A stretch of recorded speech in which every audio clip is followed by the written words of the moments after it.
Hello बच्चों, मैं हूं अमित ओझा और अपने YouTube चैनल पर आपका स्वागत करता हूं। बच्चों, मैंने पहले भी अपना बहुत सारा परिचय आपको दिया है, लेकिन मुझे लगता है कि परिचय से ज़्यादा अब हम लोग कंटेंट की बात करें और चैप्टर की बात करें। तो आज हम लोग पढ़ने वाले हैं प्रॉफिट लॉस, लाभ और हानि। तो अगर हम कोई भी चैप्टर पढ़ते हैं उसके पहले हमें सबसे पहले उसका बेसिक जानना है। तो हम एकदम बेसिक से स्टार्ट करेंगे और बेसिक से लेके टफ क्वेश्चन तक जाएंगे। साथ में जो प्रीवियस ईयर्स में क्वेश्चन पूछे गए हैं प्रॉफिट लॉस से संबंधित, उन क्वेश्चंस को भी हम सॉल्व करेंगे। लेकिन सबसे पहले हम ये जानेंगे कि प्रॉफिट लॉस होता क्या है, प्रॉफिट लॉस में आपको पढ़ना क्या क्या है। तो चलिए देखते हैं प्रॉफिट लॉस। प्रॉफिट लॉस हो गया लाभ और हानि, लाभ और हानि। तो आपको ये ध्यान देना है कि लाभ और हानि में पढ़ना क्या क्या है। तो सबसे पहले आपको कुछ टर्म्स जानने हैं। कौन सा? कॉस्ट प्राइस, क्रय मूल्य, सेलिंग प्राइस, विक्रय मूल्य। क्योंकि अगर लाभ हानि की बात करेंगे तो जहां आप किसी प्रोडक्ट को, किसी वस्तु को खरीदेंगे, बेचेंगे, वहीं लाभ हानि होगा ना।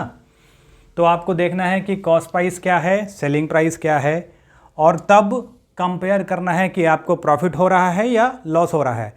अगर आपका कॉस्ट प्राइस, क्रय मूल्य, सेलिंग प्राइस से ज़्यादा है, मतलब आप अगर किसी सामान को ज़्यादा में खरीद रहे हैं और कम में बेच रहे हैं, इसका मतलब आपको नुकसान हो रहा है, मतलब आपको लॉस हो रहा है। तो अगर सीपी एसपी से ज़्यादा है तो यहाँ पे क्या होगा? यहाँ पे होगा लॉस। क्या होगा? हानि। ठीक है। और हानि होगा कितना? तो लॉस बराबर CP minus SP, cost price minus selling price. और यदि आपका कॉस्ट प्राइस सेलिंग प्राइस से कम है, अगर आपका खरीद मूल्य विक्रय मूल्य से कम है, इसका मतलब आपको फ़ायदा हो रहा है। जैसे इस मार्कर की बात करें हम, अगर मार्कर मैंने 10 रुपये में ख़रीदा और 15 रुपये में बेच दिया, इसका मतलब हमको 5 रुपये का फ़ायदा हो गया। तो जहाँ कॉस्ट प्राइस सेलिंग प्राइस से कम है वहाँ प्रॉफिट होगा। तो प्रॉफिट बराबर कितना होगा? प्रॉफिट बराबर selling price minus cost price, SP minus CP. ठीक है। अब ये आपको प्रॉफिट निकल गया, ये आपका लॉस निकल गया। अब साथ में सवाल में पूछा जाता है प्रॉफिट परसेंट, लॉस परसेंट, लाभ प्रतिशत और हानि प्रतिशत। तो एक चीज़ आपको ये समझना है, बेसिक सा चीज़, कि किसी भी चीज़ पे प्रतिशत निकालना हो, लाभ का या हानि का, तो प्रतिशत निकलेगा किस पे? जो आपका इन्वेस्टमेंट है उस पे निकलेगा। किस पे? अगर ये मार्कर ख़रीदा गया 10 रुपये में और इसको 15 रुपये में बेच दिया गया तो आपको लाभ हुआ कितने का? 5 रुपये का। मतलब ये एब्सोल्यूट लाभ है, परसेंटेज में नहीं। 5 रुपये का लाभ हुआ कितने पे? 10 रुपये पे। इसका मतलब इसका परसेंटेज अगर निकालना होगा तो कितने पे निकाला जाएगा? 10 रुपये पे। जो आपका कॉस्ट प्राइस है उस पे निकाला जाएगा। इसका मतलब जो आपकी लागत है उस पे हमेशा प्रॉफिट और लॉस निकाला जाता है। तो अगर हम प्रॉफिट परसेंट की बात करें तो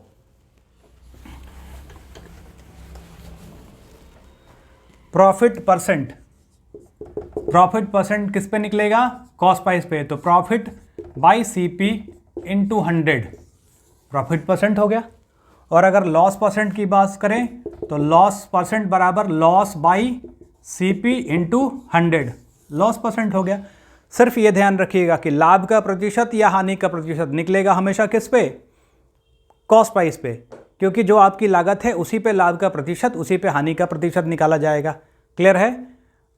जैसे अगर मैं बात करूं कि कॉस्ट प्राइस अगर आपका 100 रुपये है, किसी भी चीज़ का, किसी भी प्रोडक्ट का अगर कॉस्ट प्राइस 100 रुपये है और आपका प्रॉफिट हो रहा है 10% का, तो आपको सेलिंग प्राइस निकालना है। ठीक है।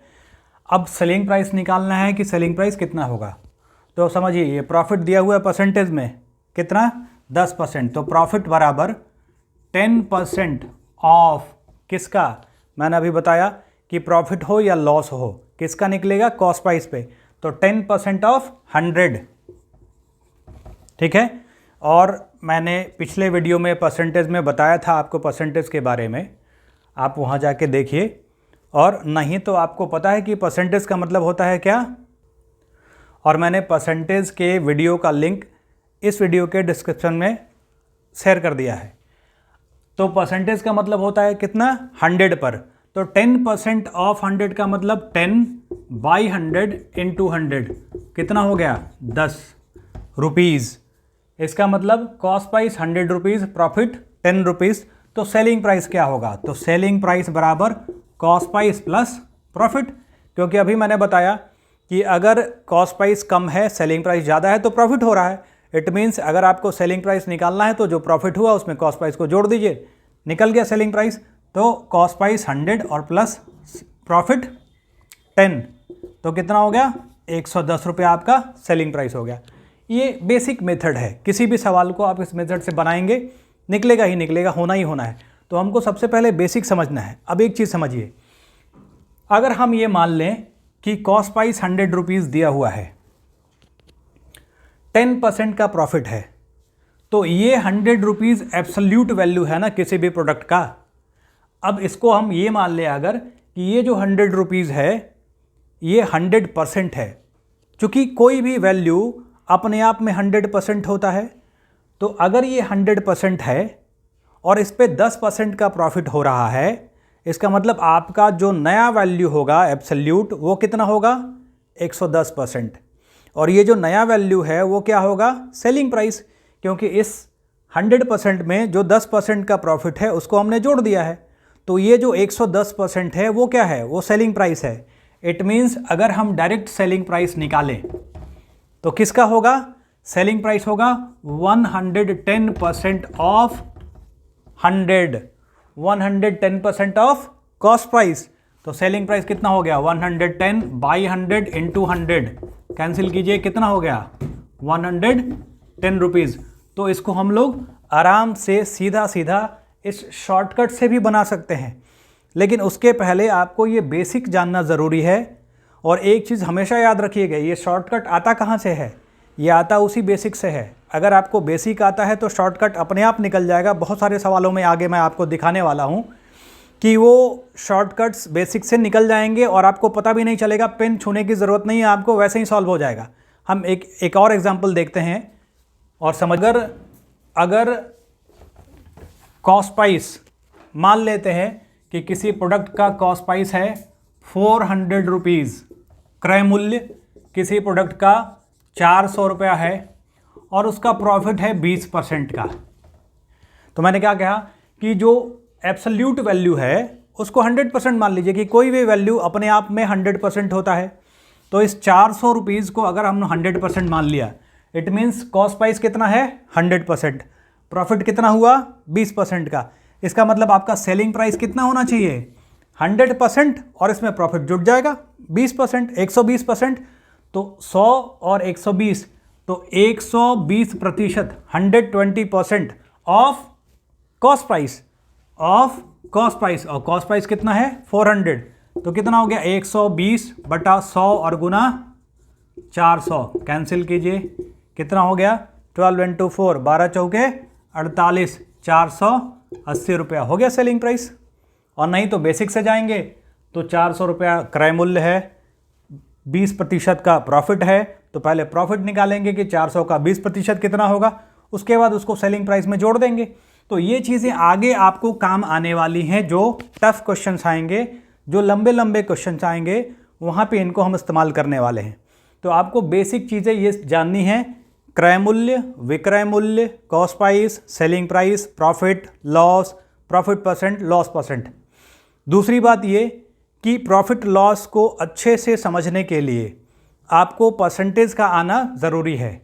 तो परसेंटेज के लिए आप मेरे पुराने परसेंटेज के वीडियोस को जाके देख सकते हैं, उनका लिंक डिस्क्रिप्शन में दिया हुआ रहेगा, आप उनको देखिए, उसके बाद फिर प्रॉफिट लॉस को वापस देखिए। ठीक है, अब हम सवाल की बात करते हैं।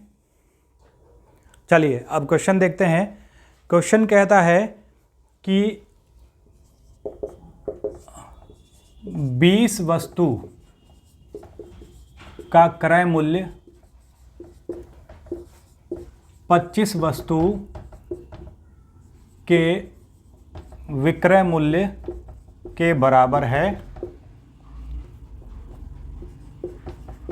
बराबर है,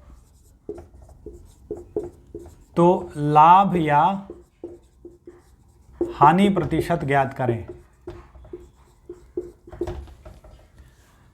फाइंड द प्रॉफिट और loss percent if the cost price of 20 products is equal to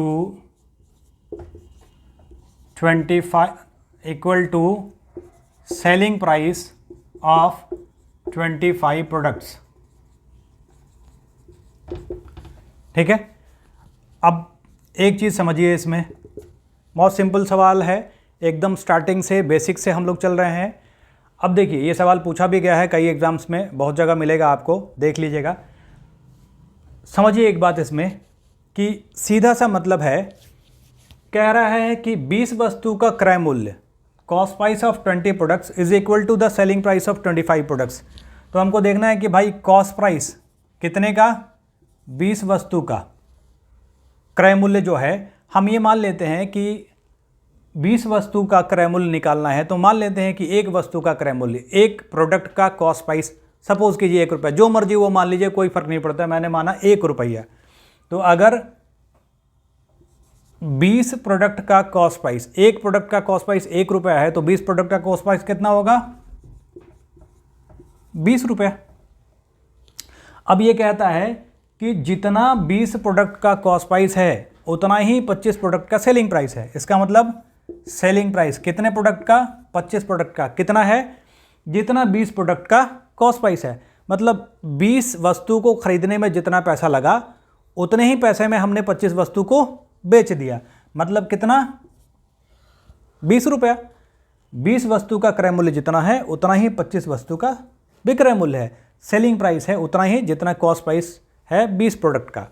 अब एक चीज़ देखिए, अगर आपको प्रॉफिट लॉस फाइंड करना है तो आपने खरीदा 20 वस्तु और बेचा 25 वस्तु, कैसे पॉसिबल है? नहीं है, क्योंकि आप ये 5 वस्तु एक्स्ट्रा कहाँ से बेच रहे हैं। तो आपको एक चीज़ समझना है कि जितना प्रोडक्ट आप खरीद रहे हैं उतना ही प्रोडक्ट आप बेचेंगे, तब तो प्रॉफिट लॉस काउंट होगा, अदरवाइज़ नहीं होगा। तो हम लोग को सबसे पहले क्या करना है, इस प्रोडक्ट को इक्वल करना है, इस प्रोडक्ट को इक्वल करना है। तो प्रोडक्ट को इक्वल करने का तरीका क्या है, दोनों का एलसीएम निकाल लेना है। एलसीएम जितना होगा दोनों बराबर हो जाएगा। तो 20 और 25 का एलसीएम मान लीजिए 100। इसका मतलब अगर इस 20 में 5 से मल्टीप्लाई कर दिया जाए और इस 25 में 4 से, तो बराबर हो गया। तो अगर यहाँ 20 में 5 से कर रहे हैं तो यहाँ भी 20 में 5 से करना पड़ेगा, और यहाँ अगर 25 में 4 से कर रहे हैं तो यहाँ भी 4 से करना होगा। इसका मतलब प्राइस कितना, 20 × 5 100 रुपीज़, और इतना 20 × 4 80 रुपीज़। मतलब जो प्रोडक्ट आपने ख़रीदा बेचा है उस प्रोडक्ट का कॉस्ट प्राइस है 100 रुपीज़, सेलिंग प्राइस है 80 रुपीज़। मतलब क्या हो गया, यहाँ पे लॉस हो गया, लॉस हो गया, क्योंकि ख़रीदा 100 में, बेचा 80 में, नुकसान हो गया। कितने का नुकसान हुआ, 100 में ख़रीदा 80 में बेचा, तो 20 का नुकसान हो गया ना। मतलब आपका लॉस हो गया 20 रुपीज़। अब बात कर रहा है लॉस परसेंट या प्रॉफिट परसेंट की, तो लॉस परसेंट कितना, लॉस बाई CP × 100, यही पढ़ा था ना अभी, loss by CP × 100। Loss 20, CP 100 और × 100 काट दीजिए, कितना हो गया 20% का। वैसे भी अगर आपका कॉस्ट प्राइस 100 रुपीज़ है, तो अगर आपको लॉस 20 रुपये का, 5 रुपये का, 100 रुपये में जितना भी लॉस या प्रॉफिट निकाला जाए तो उतना ही % होगा जितना आपका लॉस या प्रॉफिट हो रहा है, क्योंकि आपका कॉस्ट प्राइस ही 100 रुपीज़ है।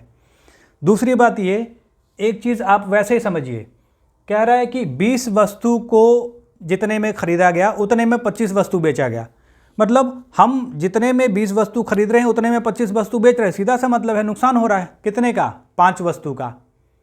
तो अगर आप डायरेक्टली वैसे भी निकालेंगे कि 5 वस्तु का नुकसान हुआ कितने में, 20 वस्तु में, तब भी निकल जाएगा।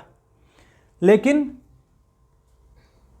इस वाले तरीके से आपको आंसर कभी गलत नहीं होगा। तरीका बहुत सारा है इसका, कई सारे तरीका है, लेकिन अगर आप इसको ऐसे बेसिक से समझ के बनाएंगे तो भी कभी गलती नहीं होने वाली। चलिए एक सवाल और देखते हैं इस पे और क्लियर करते हैं। अगला क्वेश्चन है कि 25 वस्तु का क्रय मूल्य, 25 वस्तु का क्रय मूल्य 20 वस्तु के विक्रय मूल्य के बराबर है, तो लाभ या हानि प्रतिशत ज्ञात करें। फाइंड द प्रॉफिट और loss percent if the cost price of 25 products is equal to the selling price of 20 products।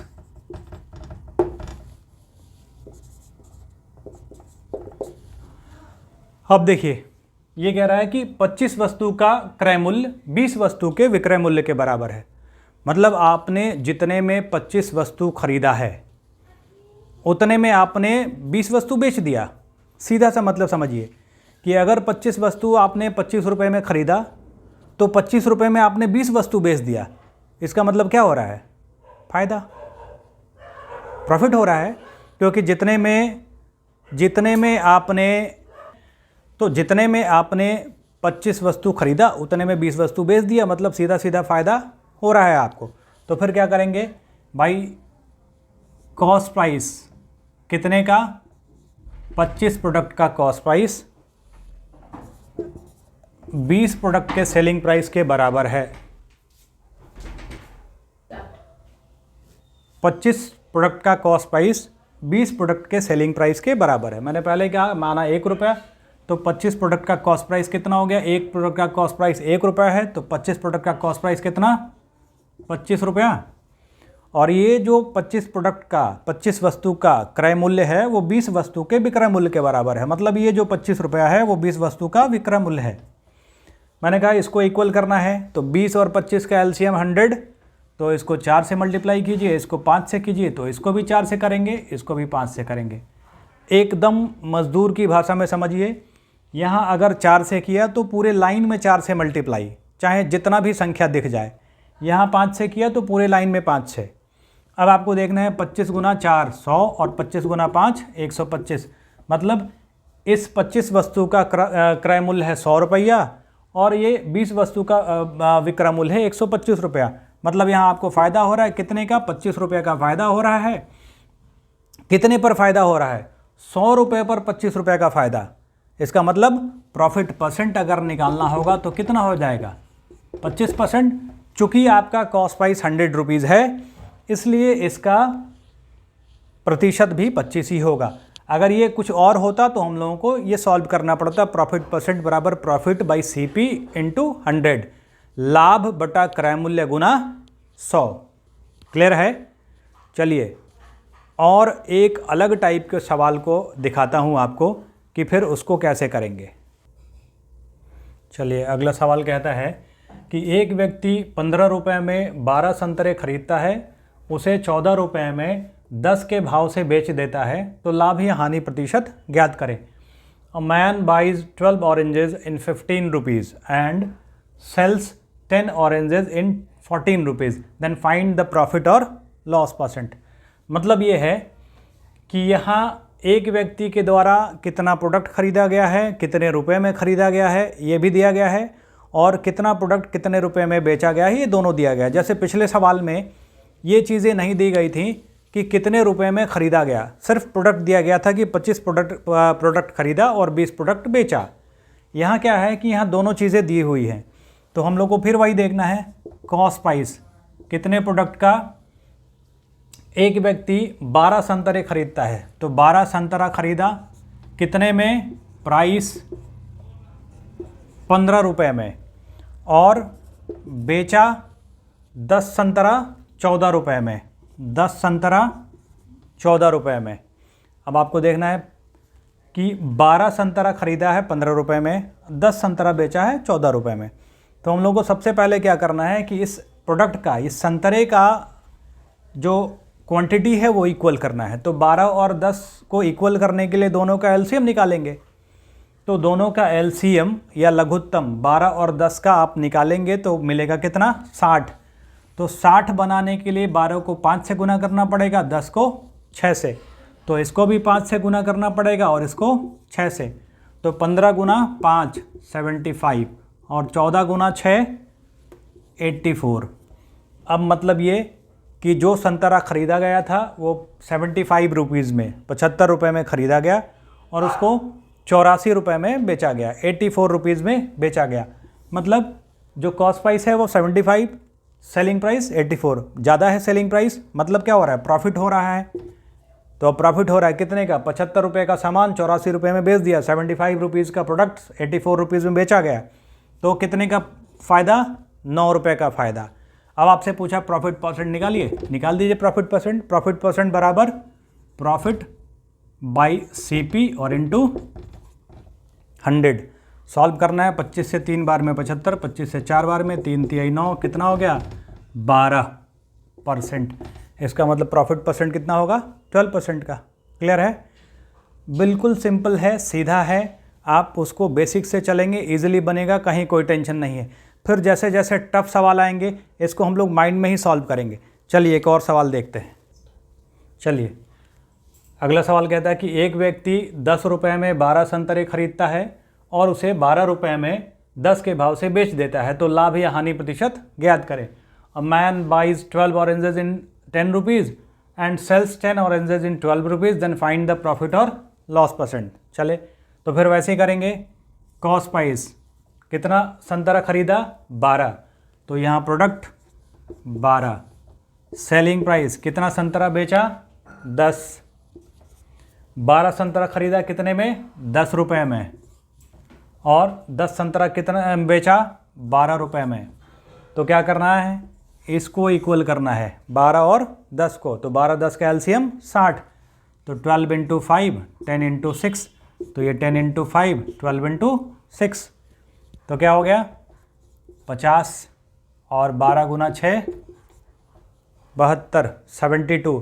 इसका मतलब खरीदा गया 50 रुपये का सामान या 50 रुपये का संतरा, बेचा गया 72 रुपये में। वो संतरा जो खरीदा गया है 50 रुपये में, मतलब प्रॉफिट हो रहा है, फ़ायदा हो रहा है। कितने का फ़ायदा, 50 रुपये का सामान 72 रुपीज़ में बेचा गया है, तो फ़ायदा कितना हो गया 22 रुपीज़ का, तो 22 रुपये का फ़ायदा। अब आपसे पूछा गया कि ये फ़ायदा कितने प्रतिशत का है। तो अगर प्रतिशत निकालना है तो प्रॉफिट बाई सीपी इंटू 100, 2 से कट जाएगा, तो कितना हो गया 44%। मतलब कितने का फ़ायदा हो गया 44% का। क्लियर है। तो आज हम लोगों ने 2 टाइप के क्वेश्चंस देखे। अगले टाइप के क्वेश्चंस को लेकर अभी बहुत सारे क्वेश्चन है, अभी तो स्टार्ट हुआ है जस्ट। मैं छोटा छोटा वीडियो बना रहा हूँ आपके लिए ताकि आप उसको देखें पूरा कम से कम, क्योंकि बहुत लंबा वीडियो बनाने के बाद लोग देखते नहीं, स्टूडेंट्स देखते नहीं हैं। मैं आपसे रिक्वेस्ट करता हूँ कि वीडियो पूरा देखिए और मैं आपको छोटा छोटा ही वीडियो दूंगा। हो सकता है कि 4-5 वीडियो बन जाए, लेकिन उसमें बेसिक से लेके आपके प्रीवियस ईयर्स में जो क्वेश्चन पूछे गए हैं उनको भी सॉल्व करूंगा। वो मैं बताऊंगा कि किस साल किस डेट में वो क्वेश्चन पूछा गया है इस चैप्टर से, वो सब आपको दिखाऊंगा, लेकिन आपको उसके लिए पूरा वीडियो देखना पड़ेगा।